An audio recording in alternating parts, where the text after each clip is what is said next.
Assalamualaikum warahmatullahi wabarakatuh. Salam sejahtera bagi kita semua. Perkenalkan, nama saya Muslim, dosen program studi Sains Data, Fakultas Sains dan Teknologi di Universitas Pembangunan Pancabudi dengan NUPTK 5152166621302333. Video ini merupakan bagian dari penyusunan dokumen pernyataan diri dosen dalam unjuk kerja Tridharma Perguruan Tinggi PDD UKT PT dalam bidang pengajaran sebagai salah satu syarat dalam sertifikasi dosen tahun 2025. Pada kesempatan kali ini, izinkan saya untuk menjelaskan mata kuliah yang saya ampu, yaitu mata kuliah Pengantar Jaringan Komputer dan Komunikasi Data. Adapun mata kuliah ini merupakan mata kuliah wajib di semester 3 dengan bobot 3 SKS. Mata kuliah ini merupakan salah satu mata kuliah inti dalam rumpun ilmu komputer yang membahas dasar-dasar jaringan komputer modern. Mata kuliah ini merupakan salah satu mata kuliah di rumpun ilmu komputer yang membahas dasar-dasar jaringan komputer modern termasuk konsep, arsitektur, protokol, serta perangkat jaringan. Adapun materi berfokus pada pemahaman tentang cara kerja jaringan komputer, peran model OSI dan TCP/IP, serta implementasi jaringan skala kecil menggunakan perangkat jaringan seperti switch dan router. Proses pembelajaran pada mata kuliah ini dilaksanakan secara tatap muka di dalam kelas, di mana dilakukan dengan fokus keterlibatan aktif mahasiswa dalam membangun pemahaman yang baik. Dalam proses pengajaran pada mata kuliah ini, metode yang digunakan adalah DIA, Delivery, Interaction, dan Assessment. Delivery merupakan proses penyampaian materi dengan baik kepada mahasiswa agar mudah dipahami.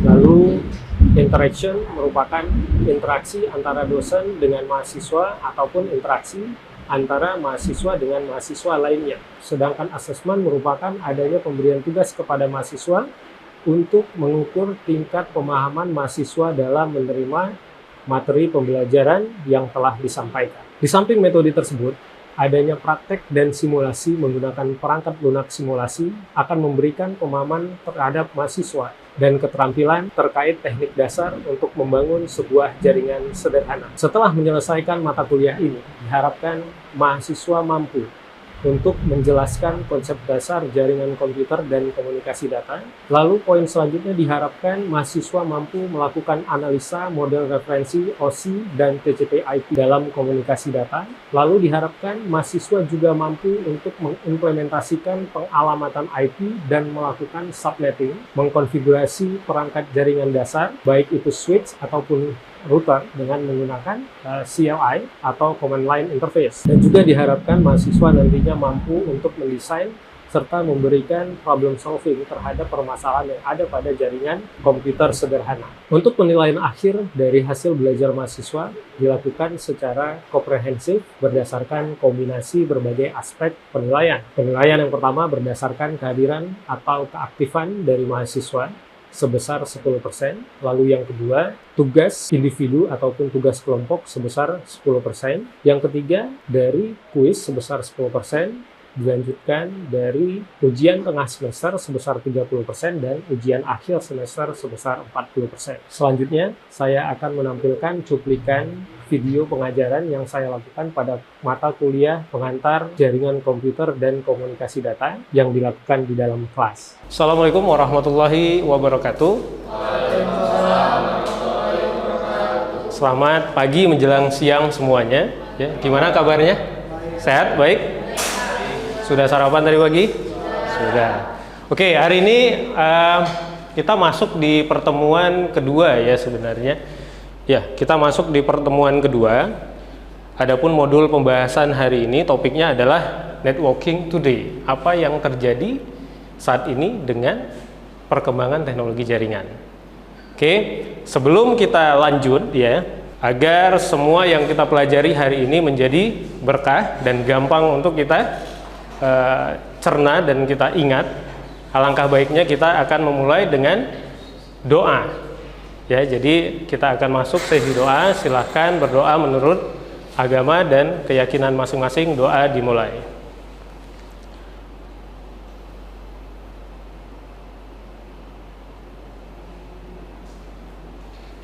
Doa selesai. Nah teman-teman, ya, minggu lalu saya sudah memaparkan kontrak perkuliahan, ya, dan juga sudah memberikan tugas terkait apa pengertian jaringan komputer, tapi harus dijelaskan dengan menggunakan bahasa sendiri. Ada yang bisa jelaskan apa jaringan komputer? Ayo, silakan. Menurut saya sendiri, jaringan komputer adalah suatu sistem yang menghubungkan antara perangkat komputer, biasanya untuk saling bertukar informasi. Jadi pendapat teman kita ya, tadi mengatakan sebuah sistem. Benar ya, dikatakan kenapa sebuah sistem? Karena di dalamnya terdiri dari lebih satu komponen. Nanti ke depannya di dalam mata kuliah ini kalian akan pelajari apa sih komponen-komponen yang ada di dalam sebuah jaringan komputer. Nanti ada yang namanya end device, ada yang namanya media transmission, ada yang namanya service. Handphone itu komputer atau handphone? Handphone. Bukan komputer. Definisi komputer apa? Balik lagi ya. Apa definisi komputer? Suatu perangkat elektronik yang dapat menerima input data, memproses dan menghasilkan output menghasilkan output serta menyimpan hasilnya untuk nantinya di retrieve kembali. Ya. Nah pertanyaannya, handphone bisa dikategorikan komputer enggak? Selama memenuhi kriteria pengertian dari komputer. Kalkulator komputer enggak? Komputer. Kenapa? Terus bisa menyimpan? Bisa menyimpan. Nanti cari ya, kalkulator bisa menyimpan atau tidak. Ya, minggu depan kita bahas itu. Oke, jadi tadi sudah dijelaskan ya. Nanti setelah diharapkan setelah kalian mengikuti mata kuliah ini, pengetahuan akan jaringan komputer yang teman-teman punya juga akan semakin meningkat. Ya. Nah, apa saja subtopik pembahasan kita di topik networking today? Ya, jadi modul objektifnya ini sedikit bahasa-bahasa agak-agak asing sebenarnya ya. Seharusnya bahasa ini sudah tidak jadi masalah karena teknologi informasi semuanya bahasa pengantarnya harusnya adalah English lecture ya, bahasa Inggris. Tapi bahasa Inggrisnya bahasa Inggris teknis, nggak sulit. Oke, yang pertama kita lihat objektif tujuan dari modul networking today. Explain the advance in modern technology ya. Jadi di sini akan dijelaskan apa saja teknologi-teknologi yang sudah terjadi ya. Kemajuan-kemajuan apa saja yang ada pada teknologi modern pada jaringan komputer. Apa aja subtopiknya? Ada network affect our life ya. Nanti di sini akan dijelaskan bagaimana jaringan komputer saat ini sudah mempengaruhi cara kita hidup. Ya. Yang kedua adalah network komponen. Ini yang saya singgung tadi sempat ya, komponennya apa aja. Nanti di subtopik ini akan dijelaskan explain how host and network device are used. Jadi di sini jelaskan bagaimana sebuah host dan perangkat-perangkat jaringan lainnya itu digunakan di dalam jaringan komputer. Oke. Yang ketiga, network representation and topology. Di sini nanti akan dijelaskan explain network representation, akan dijelaskan ya representasi jaringan dan bagaimana kita menggunakan simbol-simbol untuk menggambarkan, merepresentasikan ya peralatan-peralatan tersebut di dalam sebuah diagram jaringan ya. Itu yang disebut dengan network topology, diagram jaringan. Lalu ada common type of network. Nanti di sini akan dijelaskan secara umum jenis-jenis jaringan yang umumnya kita jumpai ya. Tidak semua, tidak spesifik, tetapi jaringan secara umum. Lalu ada internet connection. Explain how LAN and WAN interconnect to the internet. Jadi nanti akan dijelaskan apa sih itu internet, bagaimana sebuah LAN dan sebuah WAN bisa saling terhubung ke sebuah jaringan yang lebih besar yang disebut dengan internet. Itu akan dibahas di sini. Lalu reliable network. Apa arti reliable? Handal, jaringan yang handal. Describe the 4 basic requirement of a reliable network. Apa yang harus dipenuhi, ya? Ada 4 dasar yang harus dipenuhi untuk membuat sebuah jaringan menjadi reliable, menjadi handal. Kita akan dibahas di sini. Ya. Lalu ada network trend, tren-tren yang terjadi pada jaringan saat ini. Explain how trends such as BYOD. BYOD ini adalah singkatan, kepanjangannya adalah Bring Your Own Device. Sama nih seperti Anda sekarang. Lebih rela ketinggalan dompet atau ketinggalan handphone? Lebih rela ketinggalan dompet kan? Kalau handphone pasti balik lagi ke rumah walaupun udah agak jauh, bener nggak? Karena semuanya sekarang Anda lakukan dengan your own device, transaksi keuangan banking, social communication, ya, belajar melalui website, melalui aplikasi. Ya, jadi trennya udah ke sana. Ya, nanti akan dibahas di sini. Ada online collaboration, video, cloud computing. Ya, saat ini masih laku nggak sih flash disk? Zaman saya flash disk itu masih laku. Segede-gedenya makin gede, kita pinjamin sama orang nggak boleh hilang, nggak boleh rusak. Sekarang nggak laku lagi. Kenapa? Karena sudah ada cloud computing. Kita simpan ya pada cloud dan kita bisa akses dari mana saja. Kita bisa edit dari mana saja selama kita terhubung ke cloud menggunakan jaringan internet. Oke. Dan semua network trend ini are changing the way we interact. Ya, mengubah cara kita berinteraksi. Bahkan aneh nih, kalian kan sering nih kumpul di kafe, duduk di kafe satu meja, yang 4 orang, tapi nggak ngobrol, masing-masing sibuk dengan handphonenya. Tapi itu sosialisasi yang memang terjadi saat ini. Itu adalah impact dari tren, ya. Nanti akan kita bahas. Lalu nanti kita masuk kepada subtopik network security. Ya, ini secara garis besarnya nanti akan dibahas. Mata kuliahnya ada lain sendiri kalau memang spesialis untuk internet security. Ya, nanti di sini akan dibahas identify some basic security threat and solution for all network. Secara umum nanti akan dibahas bagaimana kita untuk melakukan identifikasi beberapa keamanan dasar, ancaman-ancaman keamanan dasar, dan apa solusinya bagi jaringan-jaringan yang umum digunakan. Oke. Nah, yang terakhir adalah the IT profesional. Arahnya kemana kalau teman-teman sudah memiliki pengetahuan di bidang jaringan dan memiliki kemampuan, sertifikasi, keahlian di bidang jaringan, Anda nanti bisa memiliki jenjang karir ke arah mana. Nanti itu akan kita jelaskan. Ya. Sampai sini ada pertanyaan? Kalau belum ada kita lanjut. Kita lanjut? Oke, kita lanjut. Network affect our communication is almost as important to us as our reliance on air, water, food, and shelter. Saya bantu deh jelasin. Ya, saya bantu jelasin. Saat ini komunikasi sudah sama pentingnya dengan kebutuhan kita akan udara. Air itu udara, ya. Water, air, ya. Food, makanan, dan shelter, tempat tinggal. Sama pentingnya. Bahkan kalau Anda punya uang, ya, bisa untuk makan dan bisa untuk beli kepentingan bukan prioritas, tapi Anda butuh kuota, Anda akan beli makan dan beli kuota. Kepentingan yang tadi not primary pasti akan kalian tunda. Itu menandakan apa? Pentingnya sudah sama.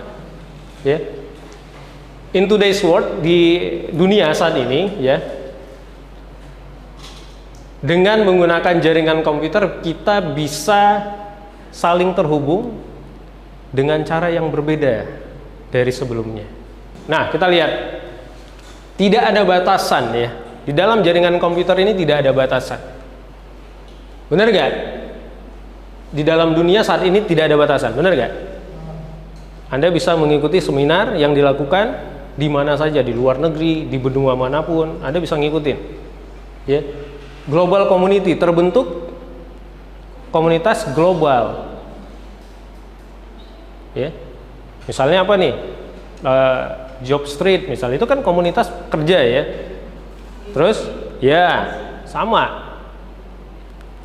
Human network, jaringan manusia. Contohnya apa nih? Misalnya sekarang kalau ada orang hilang, misalnya kita punya orang tua, punya nenek, mungkin sudah agak pikun, terus tiba-tiba keluar rumah, kita nggak sadar hilang. Sekarang itu paling cepat dapatnya. Kenapa? Langsung di broadcast. Dari WA di broadcast, teman-teman kita yang menerima broadcast, kirim foto segala macam. Insya Allah mudah-mudahan dalam waktu singkat itu langsung ditemukan. Selama ini begitu kan? Kejadian-kejadian. Ini adalah bentuk dari human network karena ada jaringan komputer. Ya. Nah, kita masuk ke dalam network komponen. Komponen-komponen di dalam jaringan komputer. Oke. Host rules, aturan yang disebut dengan host. Ya, sering pernah nggak dengar host di dalam jaringan itu umum. Ada berapa hostnya? Ada berapa komputer yang disebut sebagai penerima dari layanan? Itu adalah host. Oke, apa sih aturan dari host? Jadi di sini dikatakan every computer on a network is called a host or end device. Semua komputer yang berada di dalam sebuah jaringan itu disebut dengan istilah host atau end device atau perangkat akhir. Kenapa perangkat akhir? Nah, teman-teman bisa lihat nih, ini ada sedikit gambaran dua komputer yang fungsinya berbeda ya. Yang ini sebagai client, yang ini sebagai server. Ya, cuman dua-duanya ada di akhir dari jaringan. Dia dikatakan sebagai host. Ya, atau sebagai end device, perangkat akhir. Di dalam ini ada perangkat jaringan yang lain. Apa itu? Nanti kita bahas setelah ini. Ya. Jadi di sini dikatakan server pun itu merupakan komputer. Bedanya dia provide information to end device. Dia menyediakan layanan. Dia menyediakan layanan terhadap end device. Handphone Anda semuanya di sini end device atau server? End device, ya. Bisa cek email nggak? Berarti retrieve request sebuah service untuk download email, ya. Komunikasi dilakukan dengan email server. Ya, apa saja contoh yang umum untuk sebuah server di dalam jaringan komputer? Yang pertama adalah email server, lalu ada web server, ada file server. Ya, jadi teman-teman bisa lihat ya di tabel sebelah kanan ini adalah fungsi dari masing-masing kegunaan dari server tersebut. Kalau email, ya, email server itu menjalankan sebuah perangkat lunak email di mana klien menggunakan client software to access email. Ya, kalau teman-teman mungkin yang kerja di kantoran, emailnya itu kan umumnya pakai email domain kantor, misalnya kayak nama@indosat.com gitu ya, misalnya telkom.co.id. Nah, itu kan dia emailnya punya sendiri. Jadi di komputer biasanya harus diinstal sebuah aplikasi email client. Contohnya apa? Outlook Express. Terus Mozilla Thunderbird. Nah, ini aplikasi email client yang nanti akan melakukan komunikasi dengan email server untuk melakukan download email. Lalu web server run web server software, ya, menjalankan perangkat lunak web server di mana klien menggunakan browser software untuk mengakses web page. Lalu kita masuk ya jaringan peer to peer. Sedikit saya jelaskan. Ya, jaringan peer to peer adalah jaringan yang dikatakan di sini it is possible to have a device be a client and a server in peer to peer network. Jadi ini memungkinkan sekali untuk kita memiliki sebuah perangkat komputer yang berfungsi sebagai klien dan server di dalam di dalam jaringan komputer. Jadi dia fungsinya bisa dua, bisa sebagai klien, bisa sebagai server. Ya, this type of network design is hanya direkomendasikan untuk jaringan yang berskala kecil. Ini contohnya kita lihat ada sebuah gambar, ada dua buah komputer yang kita sebut dengan end device. Ya, sebelah sini ya, komputer ini terhubung langsung dengan sebuah printer.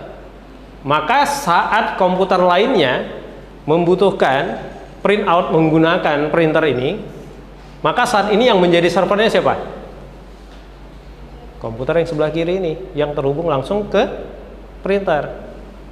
Sedangkan komputer yang kanan ini, dia memiliki sebuah layanan sharing file. Jadi ketika komputer yang tadinya bertindak sebagai server butuh untuk mengambil atau menyimpan sebuah file di komputer lainnya, maka pada saat itu yang berfungsi sebagai server adalah komputer yang kanan, yang kiri berfungsi sebagai klien. Nah, kita lihat plus minusnya. Ya, plus minusnya dari jaringan peer to peer. Yang pertama, keuntungannya, ya, keunggulannya, easy to set up, gampang untuk dibangun jaringan ini. Ya. Lalu apa? Less complex, gampang lah, nggak perlu perangkat-perangkat interconnection, switch, router dan lain-lain. Ya. Lower cost, karena tidak butuh peralatan yang lain, pasti biaya untuk membangun jaringan ini murah. Use for simple task, hanya digunakan untuk tugas-tugas yang ringan. Apa aja? Transfer file dan sharing printer. Itu keuntungannya. Kerugiannya apa? Minusnya apa? No centralized administration, tidak ada pengaturan yang dilakukan secara terpusat. Ya. No at secure, tidak aman, tidak bisa dikembangkan, dibesarkan, scalable, not scalable, dan slower performance.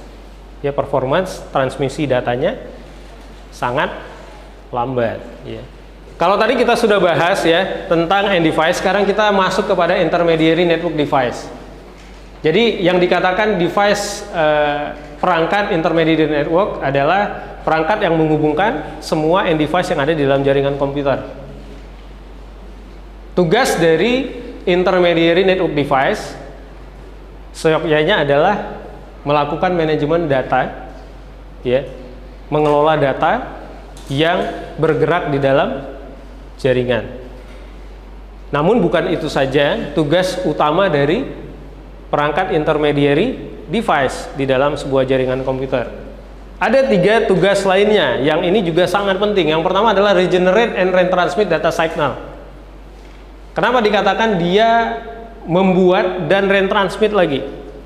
Jadi di dalam sebuah jaringan, data itu tidak ditransfer secara utuh, tetapi dipecah menjadi sebuah paket-paket data yang lebih kecil yang kita sebut dengan istilah PDU atau paket data unit. Di sana sudah di flag, dikasih properti, dikasih alamat, dan ini dikirimkan dengan PDU data yang lain di dalam jaringan.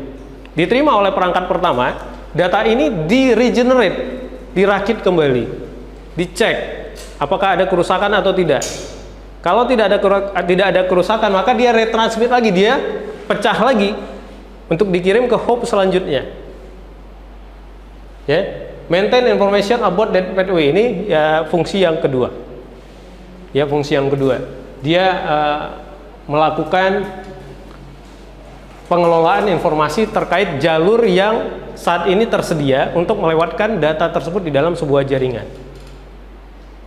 Oke, kita lanjut ke sini ya. Potong-potong aja nanti. Yang ketiga, ya, komponennya adalah network media, jaringan komputer. Jadi komunikasi di dalam jaringan komputer itu dibawa oleh sebuah media, ya. Sering kita kenal ada 3 istilah, ya, atau 3 jenis media transmisi jaringan. Yang pertama adalah media tipe metal wire within cable, yang inti kabelnya itu terbuat dari tembaga. Kalau dengan media ini, bagaimana signal atau data itu ditransmisikan? Dengan menggunakan use electrical impulse, dengan menggunakan impulse electrical. Ya, kalau kita cari pengertian impulse ini, ya ini masuk di momentum, ya momentum di ilmu fisika, ya sebuah momentum elektrik yang bebannya selalu berubah-ubah. Listrik kan begitu. Ya, lalu media tipe yang kedua adalah glass or plastic fiber, atau yang kita kenal dengan istilah apa? Fiber optik, betul. Nah, kalau di fiber optik, signalnya ditransmisikan dengan cara apa? Cahaya. Ya, cahaya. Jadi data itu ditransmisikan dalam bentuk pulse of light, cahaya. Ya, yang ketiga adalah wireless transmission. Wireless berarti wireless, tanpa kabel. Transmisi tanpa kabel. Apa? Banyak ya. Jadi yang digunakan itu untuk mentransmisikan datanya adalah modulasi of specific frequency of electromagnetic wave, melalui gelombang elektromagnetik dengan frekuensi tertentu. Banyak jenisnya. Apa aja yang wireless? Apa aja yang wireless? Bluetooth wireless nggak? Wi-Fi wireless nggak? Satelit wireless nggak? Infrared wireless nggak? Wireless. Sekarang masih ada infrared. Masih ada infrared. Konsepnya kita transmisi data ya, remote TV itu masih pakai infrared. Ada pertukaran data, Anda request ganti saluran, naikkan volume dari remote, ditransmisikan melalui infrared, ya, inframerah, signal. Oke teman-teman, selanjutnya poin kita internet connection. Ini akan kita lanjutkan di pertemuan berikutnya, pertemuan minggu depan, ya. Namun sebelum kita mulai di minggu depan dengan topik internet connection, saya akan memberikan sebuah tugas, ya, sebuah tugas mini research sebenarnya. Ini saya buat sebuah template tugas untuk minggu depan, ya. Adapun tugasnya adalah mini riset penelitian terkait organisasi standar pada jaringan internet, ya. Biar enak kita minggu depan mulai topiknya. Jadi tujuannya yang pertama adalah meneliti organisasi yang menetapkan standar jaringan pada jaringan internet. Lalu teman-teman diharapkan bisa merefleksikan pengalaman pribadi mengenai penggunaan internet dan jaringan komputer. Jadi teman-teman nanti ya bisa dibaca di latar belakang ini, nanti akan saya kirimkan di WA group, ya. Adapun organisasi yang teman-teman nanti perlu riset, ya, adalah sudah saya letakkan di dalam konten tugasnya, ada ISO, ATU, ya, sampai ke Wi-Fi Alliance. Nanti dicari apa saja kepanjangan dari singkatan-singkatan organisasi ini, tahun berdirinya, terus lokasi kantor pusatnya di mana saat ini, serta tugas dan tanggung jawabnya apa. Bisa ya? Jadi seminggu ini tolong dilengkapi mini risetnya agar minggu depan bisa menjadi bahan pembelajaran untuk kita bersama. Ada pertanyaan sebelum kita akhiri? Nggak ada? Oke, kita tutup perkuliahan minggu ini. Saya ucapkan terima kasih banyak atas waktunya. Assalamualaikum warahmatullahi wabarakatuh. Demikian, itu saja yang bisa saya sampaikan dalam video kali ini. Mohon maaf apabila masih terdapat kekurangan dalam video ini. Semoga bermanfaat bagi kita semua. Assalamualaikum warahmatullahi wabarakatuh. Salam sejahtera.